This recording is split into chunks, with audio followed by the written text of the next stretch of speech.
आज Doubtnut app download करें। Doubtnut पर अपने सभी गणित, रसायन विज्ञान, भौतिक विज्ञान और जीव विज्ञान के डाउट्स का करो सफाया। बस प्रश्न की फोटो खींचो, एक ही प्रश्न को क्रॉप करो और तुरंत वीडियो सोल्यूशन पाओ। अभी डाउनलोड करें। प्रश्न दिया है 1 किलोग्राम द्रव्यमान का कण वर्गमूल 20 मीटर प्रति सेकंड के वेग से इस प्रकार प्रक्षेपित किया जाता है कि वह समान सतह पर प्रक्षेपण बिंदु से वर्गमूल 3 मीटर की दूरी पर टकराता है, यानी कि उसका अधिकतम क्षैतिज परास दे दिया है। तो निम्न में से कौन सा विकल्प असत्य होगा हमें बताना है, और यहाँ पे 4 विकल्प दिया गया है। तो आइए हम लोग सबसे पहले इस प्रश्न को हल करते हैं और देखते हैं कि कौन सा विकल्प जो है यहाँ पे असत्य होगा। तो देखिए, जो क्षैतिज परास आर होता है, ये हमारे पास सूत्र हो जाता है u का वर्ग यानी कि प्रारंभिक वेग का वर्ग गुणित यहाँ पे हो जाता है साइन 2 थीटा अपॉन यहाँ पे हो जाता है गुरुत्वीय त्वरण g। अब इसका मान हमें दे दिया गया है कि वर्गमूल 3 मीटर है, तो हम लोग यहाँ पे सभी मानों को एक एक करके रखते जाएंगे। तो ये हो जाएगा वर्गमूल 3 बराबर u का वर्ग यानी कि वर्गमूल 20 मीटर का वर्ग, और यहाँ पे हो जाएगा साइन 2 थीटा। तो हमें यहाँ पे थीटा का मान निकालना रहेगा, गुरुत्वीय त्वरण g का मान 10 मीटर प्रति सेकंड का वर्ग लेकर के चल रहे हैं। तो देखिए यहाँ पे क्या हो जाएगा, अगर हम लोग इसको हल करेंगे तो वर्ग करेंगे तो ये हो जाएगा 20, यानी कि ये हो जाएगा 20 साइन 2 थीटा बटे हो जाएगा 10, शून्य से शून्य कटेगा, 2 को इधर पक्षांतर कर देंगे, यानी कि हमारे पास साइन 2 थीटा बराबर हो जाएगा वर्गमूल 3 बटे 2। अब अगर हम लोग यहाँ से थीटा का मान निकाले तो देखिए, सबसे पहले 2 थीटा का मान हमारे पास क्या हो जाएगा, अगर देखेंगे तो ये हो जाएगा 60 अंश हमें प्राप्त होगा, और एक तो 120 अंश होगा। अर्थात हमारे पास यहाँ पे थीटा बराबर कितना हो जाएगा, 30 अंश और 60 अंश हमें प्राप्त होगा। तो हमने थीटा का मान निकाल लिया। ठीक है, अब हम लोग अपने विकल्प में आते हैं। तो देखिए, विकल्प ए में दिया है कि प्रक्षेपीय द्वारा प्राप्त अधिकतम ऊंचाई 0.25 मीटर हो सकती है। तो अधिकतम ऊंचाई हम लोग कैसे निकाल सकते हैं, जबकि थीटा बराबर हमारे पास यहाँ पे 30 अंश दिया हो। तो ए विकल्प को हम लोग पहले देख रहे हैं। ठीक है, तो अधिकतम ऊंचाई का सूत्र एच बराबर हो जाता है हमारे पास u का वर्ग साइन स्क्वायर थीटा बटे हमारे पास हो जाता है 2g। अब हम लोग यहाँ पे मान रखेंगे तो हमारे पास ये हो जाएगा वर्गमूल 20 का वर्ग करेंगे तो ये हो जाएगा 20, और ये हो जाएगा साइन स्क्वायर थीटा।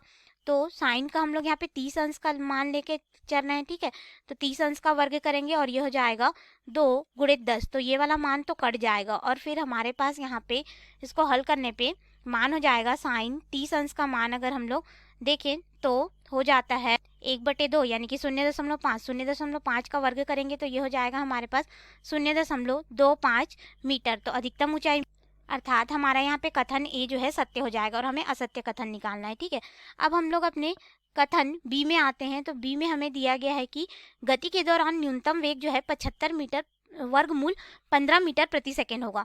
तो देखिए, इस तरह से ये गति कर रहा है क्षैतिज में। ठीक है, तो ये वाला मान जो होगा वह अधिकतम ऊंचाई को दर्शाएगा। ये वाला जो था क्षैतिज परास था आर, जिसका मान वर्गमूल 3 मीटर हमें दे दिया गया था। ठीक है, ये वाला मान। अब ये वाला अधिकतम मान था जिसको हमने यहाँ पे ज्ञात कर लिया एच मैक्सिमम के रूप में। अब देखिए, हमें यहाँ पे ज्ञात करना रहेगा कि न्यूनतम मान क्या होगा। तो प्रक्षेपीय पथ है, यानी कि एक तो क्षैतिज दिशा एक्स अक्ष में जा रहा है और एक हमारे पास ऊर्ध्वाधर घटक वाय में जा रहा है। तो जो न्यूनतम वेग हमें प्राप्त होता है ये इसके अधिकतम बिंदु पर प्राप्त होता है। तो यहाँ कहीं पे प्राप्त होगा, तो यहाँ पे सिर्फ हमारा यू एक्स वाला घटक होता है, यही हमारा क्या हो जाता है, न्यूनतम वेग को दर्शाता है, और जो यू वाई घटक होता है जो कि ऊपर की ओर ले जाता है वह शून्य हो जाता है। अर्थात हमारे पास यहाँ पे देखें तो ये हो जाएगा यू मिनिमम बराबर यू कॉस थीटा के, और हम लोग यहाँ पे यू कॉस थीटा का मान जो है किस में देखेंगे, 30 अंश के लिए देखेंगे। ठीक है, पहले हमने इसको 30 अंश के पे फेंके या 60 अंश के फेंके, क्षैतिज परास हमें समान मिलेगा। तो ये हो जाएगा यू मिनिमम बराबर हमारे पास यहाँ पे हो जाएगा वर्गमूल 20 मीटर कॉस 30 अंश का यहाँ पे हम लोग मान रख देंगे। तो हमारे पास यहाँ पे हो जाता है यू मिनिमम बराबर वर्गमूल 20 गुणित यहाँ पे हो जाएगा वर्गमूल 3/2, इस रूप में मान हो जाएगा। अब हम लोग इसको आगे हल करेंगे। देखिए, ये आपस में गुणा होगा तो वर्गमूल 60 हो जाएगा। ठीक है, या फिर हम लोग इसको इस तरह से भी हल कर सकते। तो हमारे पास यहाँ पे न्यूनतम वेग जो होगा वह वर्गमूल 15 मीटर प्रति सेकंड हो जाएगा, क्योंकि हम लोग इसको भी वर्ग करके वर्गमूल के अंदर में लेकर के हल कर सकते हैं। तो हमारा यहाँ तो कथन बी भी बिल्कुल सही हो जाएगा, जो विकल्प बी है, और हमें यहाँ पे असत्य कथन को निकालना है। तो अब हम लोग अपने सी विकल्प में आते हैं, जिसमें हम लोग को उड्डयन काल का मान जो है ज्ञात करना है। तो उड्डयन काल के लिए हमारे पास यहाँ पे सूत्र हो जाता है, जिसे हम लोग टी से दर्शाते हैं। उड्डयन काल वह होता है जब प्रक्षेप्य हमारा हवा में हो, ठीक है, जब वह सतह पर नहीं टकराया हो, हमने जैसे ही उसको छोड़ा। तो ये हमारे पास हो जाता है 2u साइन थीटा बटे यहाँ पे हो जाता है गुरुत्वीय त्वरण जी। अब हम लोग यहाँ पे मान रखेंगे तो देखिए हो जाएगा हमारे पास उड्डयन काल का मान 2 गुणित वर्गमूल 20 मीटर प्रति सेकेंड साइन 30 अंश बटे हमारे पास हो जाएगा 10। अब हम लोग इसको हल करेंगे तो देखिए ये हो जाएगा 2 से 1 बार में, 2 से 5 बार में साइन 30 अंश का मान हम लोग यहाँ पे रखेंगे तो उड्डयन काल टी बराबर हो जाए साइन 30 अंश का मान 1/2 होता है, ठीक है।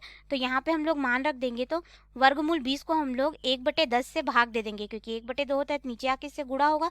तो हमारे पास यहाँ पे उड्डयन काल का मान जो है वह हो जाएगा, देखो क्या हो जाएगा यहाँ पे वर्गमूल 20 और फिर बटे में हो जाएगा 1/2 का हम लोग यहाँ पे गुणा करेंगे तो ये हो जाएगा 10। अब हम लोग इसको हल करेंगे तो हमारे पास यहाँ पे मान जो है लगभग हो जाए 1/वर्गमूल 5 सेकेंड होगा, ठीक है। अब हम लोग इसी को क्या करेंगे, हमने 30 अंश के लिए देखा, अब 60 अंश के लिए देख लेते हैं। तो थीटा बराबर 60 अंश के लिए हम लोग इसको देखेंगे तो उड्डयन काल टी बराबर हो जाएगा वर्गमूल 20 गुणित यहाँ पे हो जाएगा 2 और साइन 60 अंश का मान यहाँ पे देखो बटे में 10 होगा, ठीक है। अब साइन 60 अंश का मान तो ये हमारे पास होता है वर्गमूल 3/2 के रूप में।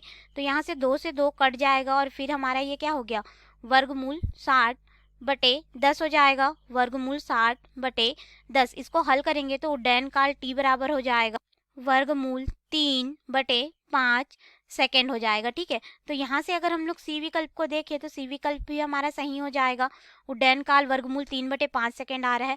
अब हम लोग डी में आते हैं, जहाँ पे हम लोग को ज्ञात करना है कि न्यूनतम गतिज ऊर्जा का मान जो है 6 जूल होगा। तो गतिज ऊर्जा न्यूनतम कहाँ पे होगी, जब हमारा प्रक्षेप्य जो है अधिकतम ऊंचाई पर होगा। क्यों, क्योंकि देखो यहाँ पे इसका जो न्यूनतम वेग मिल रहा है वह हमारा अधिकतम ऊंचाई पे ही प्राप्त होता है। तो हमारे पास यहाँ पे गतिज ऊर्जा के ई बराबर क्या हो जाएगा 1/2 एम वी का वर्ग, और यह न्यूनतम होना चाहिए वेग हमारे पास। तो हमारे पास वहाँ पे सिर्फ एक्स अक्ष का वेग होगा और द्रव्यमान जो है हमारा 1 किलोग्राम दिया गया है। इस मान को रखेंगे तो हमारे पास यहाँ पे गतिज ऊर्जा के ई बराबर हो जाएगा 1/2 गुणित 1 और वेग का मान अगर हम लोग देखें न्यूनतम तो हमें कितना प्राप्त हुआ है वर्गमूल 15 मीटर प्रति सेकेंड। यहाँ पे वर्ग करेंगे तो हो जाएगा 15। अब 2 से इसको 1 बार में और ये हो जाएगा 7.5 बार में, अर्थात गतिज ऊर्जा जो है न्यूनतम वो कितनी आ रही है 7.5 जूल आ रही है। और हमें यहाँ पे बोला गया है कि इसका मान जो है 6 जूल हो सकता है। तो हमारा डी विकल्प ही इस प्रश्न के लिए सही उत्तर होगा, क्योंकि हमें असत्य कथन जो है ज्ञात करना था और बाकी हमारे विकल्प जो है गलत हो जाएंगे। तो ये रहा हमारे प्रश्न का उत्तर जो कि हमें ज्ञात करने को बोला गया था। धन्यवाद। कक्षा 6 से 12वीं से लेकर नीट, IIT, JEE वो एडवांस के लेवल तक 1 करोड़ से ज्यादा छात्रों का भरोसा। आज ही डाउनलोड करें डाउटनेट ऐप या व्हाट्सएप करें अपने सारे डाउट्स 8400 400 400 पर।